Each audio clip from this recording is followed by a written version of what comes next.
Okay, we've got a lot to talk about with UFOs today, so get in here. This is Jack with Cosmic Road. I talk about UFOs and the paranormal. Please hit like and subscribe and let me know what you think in the comments below. Yeah, to start with, we've got Ross Coulthart talking about Jim Segala's research on Skinwalker Ranch and I think beyond Skinwalker Ranch, where it's just fascinating because he was able to use scientific instrumentation to corroborate experiencer accounts. And I've talked some about that before and shown a little bit about that before. But here Ross is giving us some more glimpses into that fascinating research. And so what Jim conceived was a system where he set up a system of sensors called MUPAS, which are essentially looking for all the kind of different things that might happen during anomalous phenomena. Gamma radiation, electromagnetic radiation, gravitometers, changes in gravity. And he measured those with a sensor that the person who was experiencing this phenomena didn't know what it was recording. And they were writing down in a book at exactly the right time when they were experiencing things like UFOs, when they were having weird poltergeist phenomena in their house. And the incredible thing that Jim has discovered, which I think is potentially very scientifically significant, is that he was able to predict with an incredible accuracy of 4.8 sigma, which is a very high degree of accuracy, when these anomalous events were going to occur, based on what the signals were showing in the sensors that he'd set up. So for the first time, you've got a link between what people are saying they're experiencing, ghosts, poltergeist phenomena, even aliens, people reporting experiences with non-human entities. And this is being recorded by them in a diary, in a book. And at the same time, this scientist is picking up this phenomena on the sensor systems that he's created and installed in their homes. That is incredible. I love it. I would love it if he could get this peer-reviewed somehow, if he could publish this research and corroborate the existence of UFOs, and not just UFOs, but poltergeist and everything else they've been experiencing at Skinwalker Ranch. That is incredible. It's also incredible, Ross said, using Jim Segala's instrumentation, he was able to predict these events. That is incredible. I want to know how he did that, what that means, and I want him to share this research with the world. This seems hugely significant. We've heard about the precognitive abilities of the phenomenon at Skinwalker Ranch, but could there indeed be precognitive abilities in Jim's instrumentation? I think that's amazing and incredible, guys. Let me know what you think in the comments below. Meanwhile, from Popular Mechanics, a breakthrough study suggests magnetic fields can manipulate human brains. Yeah, that doesn't sound great. That doesn't sound awesome. When people answer the age-old inquiry of what superpower they want, mind control usually ranks pretty high. Now scientists from the Institute for Basic Science in Yonsei University in South Korea are taking a big step forward, making that hypothetical a bit more real by using magnetic fields to control mice. This is the world's first technology to freely control specific brain regions using magnetic fields. Director for IBS Center for Nanomedicine, Janwoo Cheon, a co-author of the study, said in a press statement, "We expect it to be widely used in research to understand brain functions, sophisticated artificial neural networks, two-way brain-computer interface technologies, and new treatments for neurological disorders." Using magnetic stimulation for therapeutic purposes isn't new, but trying to gain a quantifiable amount of specific mind control certainly is. And to achieve this, IBS scientists first targeted receptors within the brain's lateral hypothalamus, a region closely associated with eating and reward behaviors. When mice entered the magnetic field with switches on their excitatory neurons, this led to a 50% reduction in feeding behaviors, while the same switches on inhibitory neurons increased nomming by 100%. I don't know what nomming is, but if you do, let me know. A similar test in the lateral hypothalamus also influenced particular social behaviors as a mouse under magnetic field influence became more friendly toward other unknown mice. So there you go, guys. They are using this magnetic fields to manipulate the brains and behavior of mice. Uh, yeah. Obviously, the applications toward modifying human behavior are concerning, and you have to wonder where this technology is going to go. But it's very interesting. So let me know what you think. Speaking of animals doing interesting things, did you know a chimpanzee can talk? A chimpanzee can talk. Can you say mama? Mama? Mama. Is this for mama? Mama. You love your mama? You love mama? Mama. Here, sweetie. This is for you. This is for you, my love. Here. Okay, he can talk, and he's got a radio voice, too. Meanwhile, James Ian Doley of Engaging the Phenomenon, one of my favorite channels, had a really interesting conversation with Darren King, and here's part of it. There is a genetic aspect to this somehow, but I think fundamentally, because of the nature of reality, because of the metaphysical underpinning, everyone has these capacities. In fact, again, Radin would say this, that when they try to create a control group that they can test against, it's very difficult to find people that don't have some sort of psychic capacity. That seems to be turned on by these interactions. And like you pointed out, it doesn't necessarily have to be an abduction experience or an encounter with an alien. It can be a near-death experience. We have people who have a near-death experience and come back and suddenly have precognitive dreams. So something gets opened up, the aperture gets expanded, and then we seem to be able to stay in that enlightened, expanded state afterwards. Again, that I think bodes a lot of promise for our future in terms of human potential in the world to come, if we could all sort of step into that, step away from this divisiveness, step away from the illusion of separation, begin to dream together. To be able to dream together, I love that. And yeah, it's really interesting that people who experience abductions or contact experiences or near-death experiences will come back with abilities that they didn't have before. Psychic or energetic abilities, healing abilities. It's fascinating how these contact experiences seem to activate people. And in some cases, seems like it's a deliberate activation. I mean, beings will abduct people and then teach people about their chakras or how to read auras. It's super weird how that seems to happen. And so, yeah, in some cases it does seem to be deliberate.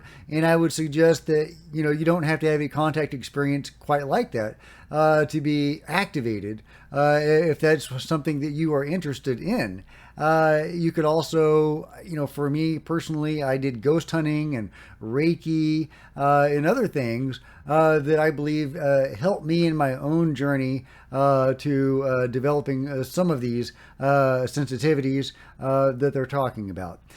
So yeah, let me know what has helped your own journey if you are on a journey, and how you yourself were activated and became more sensitive if you weren't already. Meanwhile, Jay from Project Unity is sharing a clip from one of Stephen Greer's CE5 events showing this really cool entity. And Stephen Greer, to his credit, I give him a lot of grief, but I think that he deserves a lot of credit for popularizing CE5 and for being, I think, actually particularly gifted with CE5.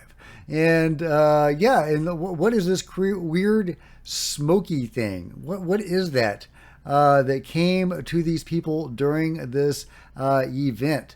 And he's got multiple of these entities captured on camera. Is that a higher dimensional being? Is that some sort of technology by three-dimensional beings? What are we looking at here? And people were replying to this video, and I thought this was really interesting, from Jeannie Rabin. This one on the left, which is the same thing as Stephen Greer's, taken by my friend in France, and the one on the right taken by me in Barrie. I have lots of orb and mist entities, as do many, many people. And yeah, he's got this funky misty thing right here. Is it ectoplasm? Is that the right word for it? And this misty smoking thing over here. Really interesting. I know skeptics will just say this is fog or cloud, and that's fine. But I know from my own research that this stuff does exist, and this could well be an example of that.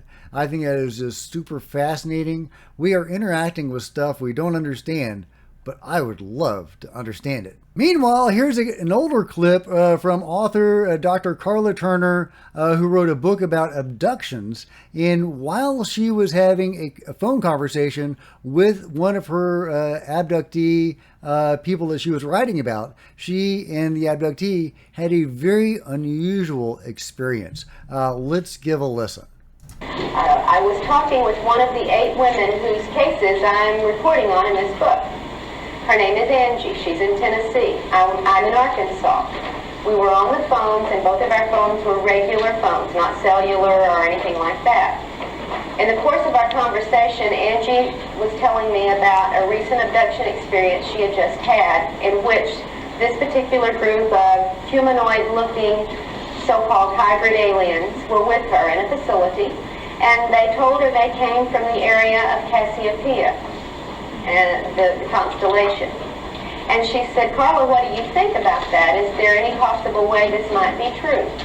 And I said, well, Angie, the aliens have given us any number of alleged origins for where they come from, everything from Mars to the planet Banlon to, the Pleiades.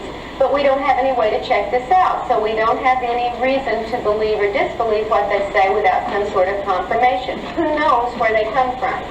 At that point, there was an electronic zip sound on our phone connection, and a very human male voice came on the line and said, there's a lot of them out there and we know where they come from. And then there was a little electronic zip and the man was gone. And then I picked the phone up off the floor. So yeah, whoever thought that the Men in Black had a sense of humor and that they would chime in on a personal phone call. Do you believe that story? I believe it, but that's hilarious. But yeah, they say that they know where they come from. How did they come about this knowledge? Is it from the alien retention program, detaining and interrogating survivors of crashes or shoot downs? Is it coming from the beings they're working with? Where does the control group's knowledge of the beings come from? Let me know your theories in the comments below. Meanwhile, what were the Vonas? These giant, strange, celestial or alien vehicles seen in India many years ago and written about in their holy texts. What were these things, guys? These things have always fascinated me, and there's a couple of people online talking about them today. Let's go over a little bit of what they had to say. From Jason Wild, ancient Indian texts describe Vimanas, flying chariots used by gods. These celestial vehicles were said to soar the skies, transporting deities across realms. Some believe that the intricate temples of India, like that temple, I know my limits, guys. I know my limits. Some of those temples in India were inspired by these divine craft, with their towering spires resembling the Vimanas themselves. Could it be that our ancestors witnessed gods flying in these mystical machines? Yeah, and they were just beautiful and amazing, multi-tiered, palatial, flying things in the sky. Jay Anderson from Project Unity says, while definitive proof of Vonas as advanced propulsion systems remains elusive, the substantial evidence from ancient texts, comparative modern technology, and archaeological findings provides a compelling case for their plausibility.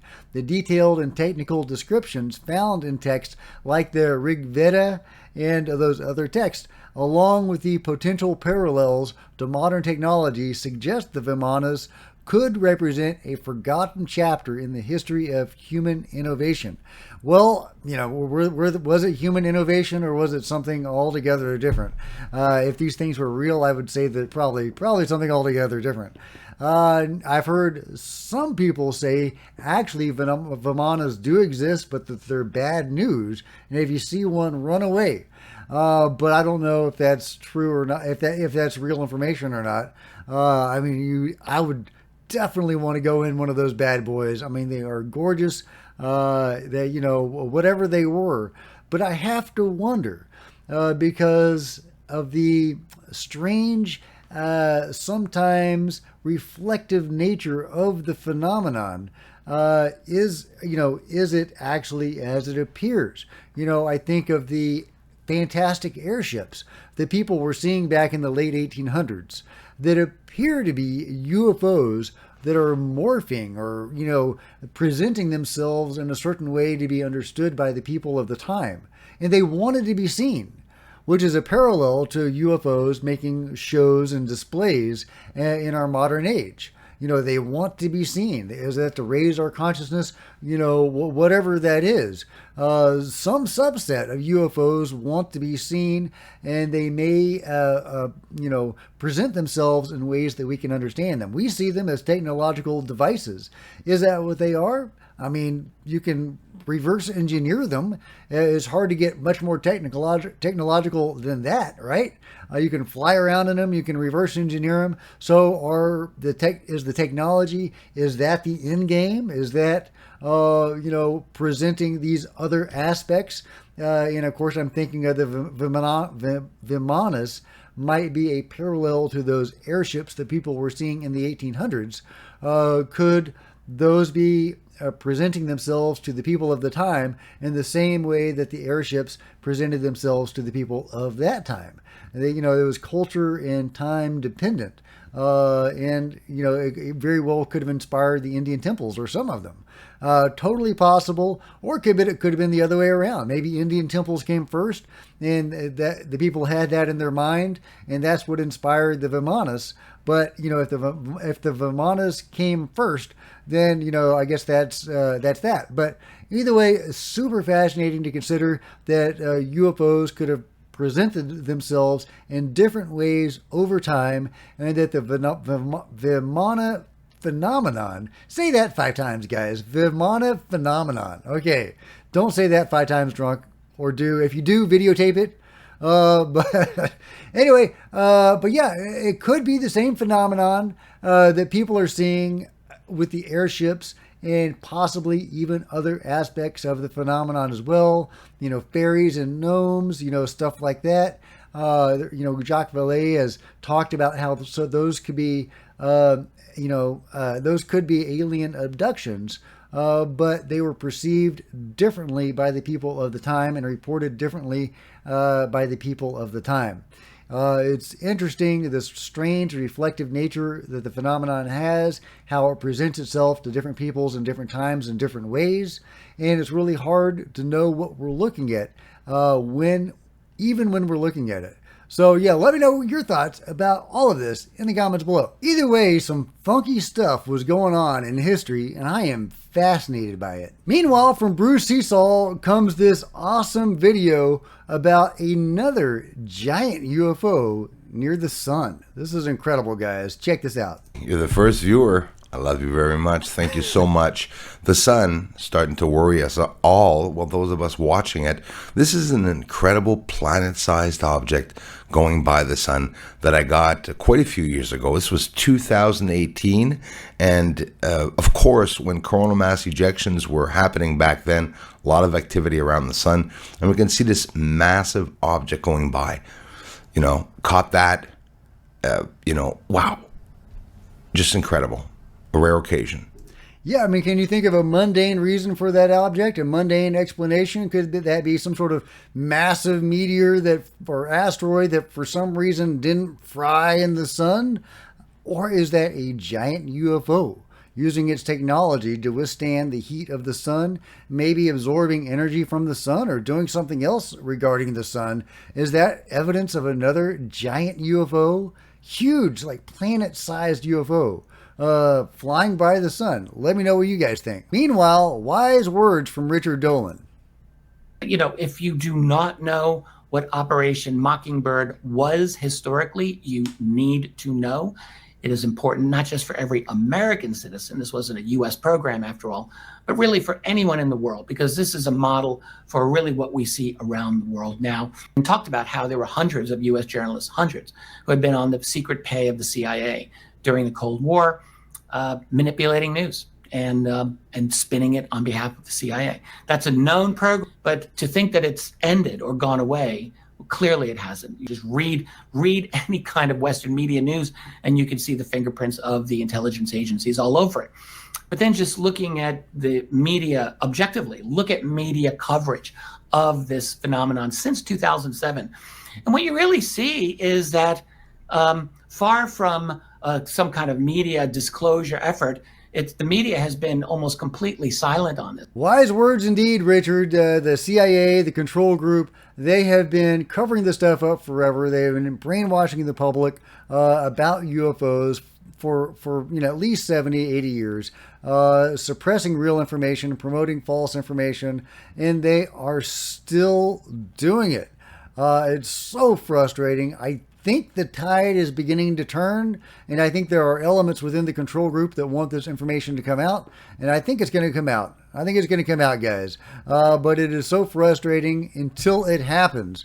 To see the cover-up still in place after everything that has happened and everything that we know, they are still keeping up the same old lies. And Sean Kirkpatrick saying the gimbal, it was the flare off the sun when it wasn't even daytime. I mean, they're not even trying to hide it. So frustrating, guys. But keep fighting the good fight, guys. That's all we can do. Meanwhile, let me know what you guys think about all this in the comments below. And if you've enjoyed this video, please give me a big thumbs up. I sure appreciate it. Smash the like button and the subscribe button and the bell to be notified of future videos. You don't want to miss a thing. Join me on social media. There's Facebook and Twitter links below. Love to see you guys there. If you want to support Cosmic Road in a bigger way, consider grabbing a coffee mug or a t-shirt in the merch store below, or buying one of my books. I'm a novelist. See the link below, or you can become a channel member. Channel members are rock stars, and I really appreciate you guys' support. Thank you so much. Meanwhile, there's plenty of other videos on the channel, and I'll see you guys next time. This is Jack with Cosmic Road, signing out.